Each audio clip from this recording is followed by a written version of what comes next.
ultimately, if you're gonna have lasting change in anything, you're really talking about just raising your standards. I mean, I always tell people, if you wanna know how to change your life, I give it to you in 3 words, boring as it sounds: raise your standards. And what does that mean?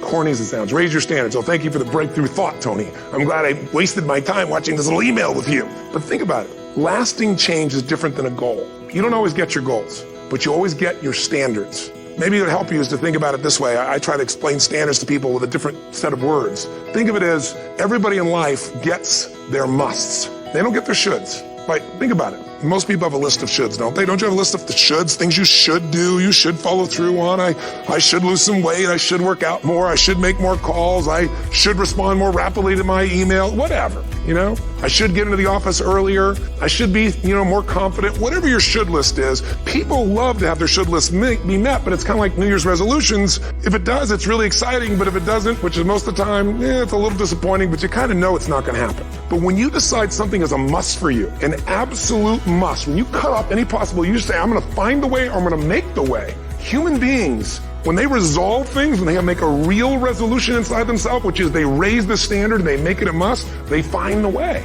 Think about it in your own life. Haven't you had some area of your life where you raise your standard and your life has never been the same? Maybe at one time in your life you smoked cigarettes, or you did something and you did it for years and you kept trying to change it and kept telling yourself I should. And then one day something happened. Something just clicked you over. Something took you over that kind of tipping point. And inside yourself you said, no more. And it was a very, very different experience, wasn't it? Something inside of you shifted, and what was a should became a must, and you've never gone back.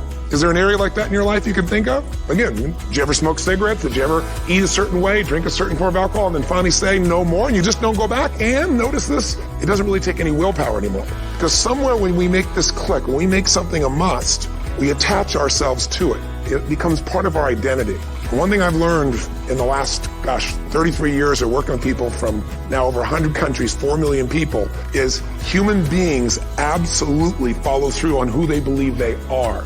The one thing they all have in common, I think, is they're hungry. And I know that sounds simplistic, but I believe that's the single most important element that separates the quality of people's lives. It's not just the ability to have hunger, but to sustain it. Hunger means that you want more. You want more of yourself. You want to make a bigger difference. You want to be a better parent. You want to do something more than there is today, and that you don't get satisfied. Most people start out with hunger at an early stage of life and they lose it. But the people that come to me are hungry either because something's happened, they've had a birthday with a 0 on it, they've gone through a divorce, they're starting a business and they know I've got to have a different level, or they're the best in the world and they're always looking for that edge that makes the difference. I think everybody is born with hunger. Like there's a desire to grow, to expand, to learn, and then disappointment sets in early in life for most people, and then we look to blame something outside of ourselves. And there are many events in our lives that can affect us all. We've all had pain and challenges, but I think if you can find within yourself the part of you that wants to constantly give something more than yourself, if you can find a mission larger than yourself, then you're more pulled to do something than trying to push yourself. And pull has much more power than push. I always say motive does matter.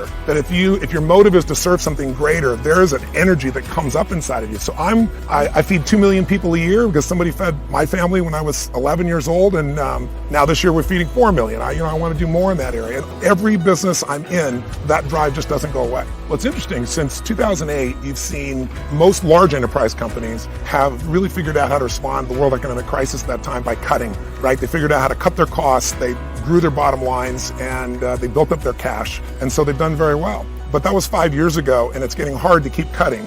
You can't cut your way to growth at this point. So most major corporations are now saying, what do we do about the top line? How do we really grow revenues and sales? And so I built something called Coaching in the Cloud, which we've done for some of the most successful companies in the world. And what it does is it comes in and it revamps the sales process.